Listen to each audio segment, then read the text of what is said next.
McLaren CEO Zak Brown has revealed the depth of the squad's troubles, with the American admitting it's years away from a championship challenge. The historic British squad hit the headlines last week when it announced racing director Eric Boullier had resigned as part of a technical leadership reshuffle to solve systemic and structural issues.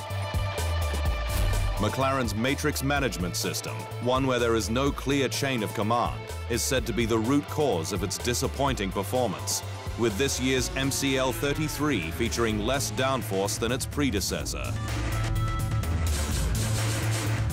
With today's announcement, we start to address those issues head-on and take the first step on our road to recovery, Brown said. With Boullier out with immediate effect, McLaren's Chief Operating Officer Simon Roberts will oversee production, engineering and logistics, while Indy 500 winner and kart champion Gilles de Ferran has been appointed Sporting Director to provide outside perspective. Andrea Stella will lead trackside operations as Performance Director, his promotion fueling rumors about influence from Fernando Alonso, with the Italian following the two-time F1 world champion from Ferrari, but the Spaniard said he had not been consulted. Australian driver Daniel Ricciardo may be getting closer to re-signing with Red Bull Racing for the 2019 season and beyond, but he's set to take grid penalties for the next race at Hockenheim. The 29-year-old, who finished 5th at Silverstone on Sunday, has used up his allocation of internal combustion engines, turbochargers and MGU-Hs for the season.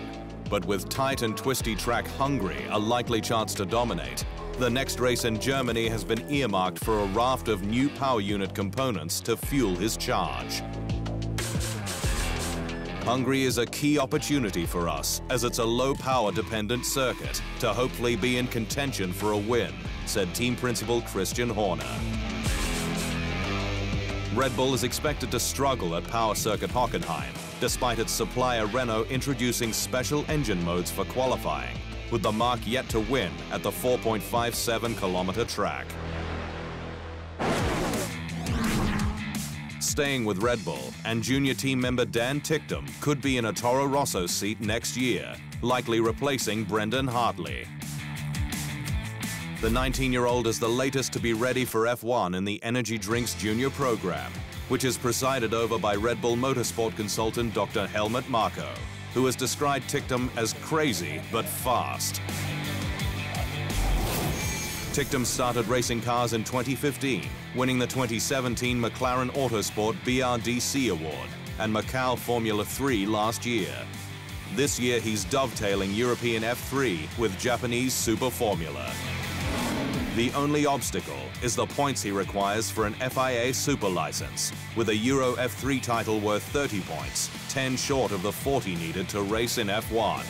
I think I'm very close to being what is required for F1 now. You know, I feel like I'm in a good place. Negotiations are ongoing for the long-term future of the British Grand Prix at Silverstone.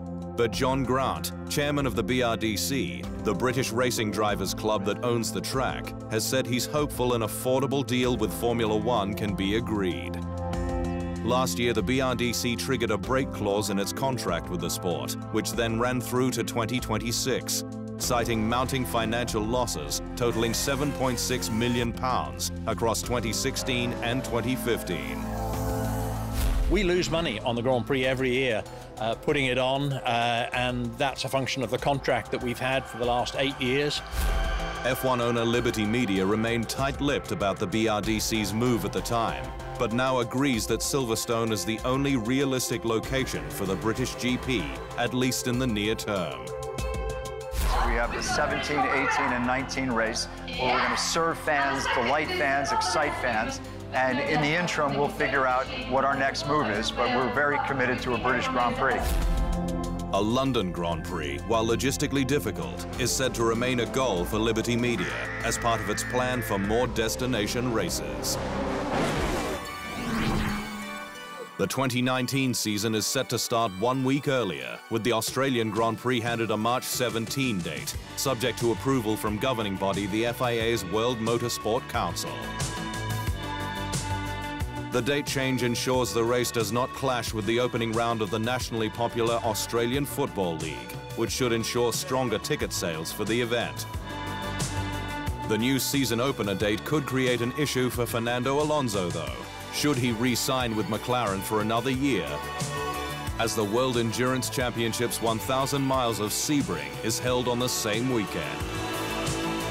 However, the earliest start date could be part of plans by Liberty Media to expand the calendar, with the strategy group said to have agreed last week to a 10% increase in the number of races. TheInsideLine.com for everything Formula One.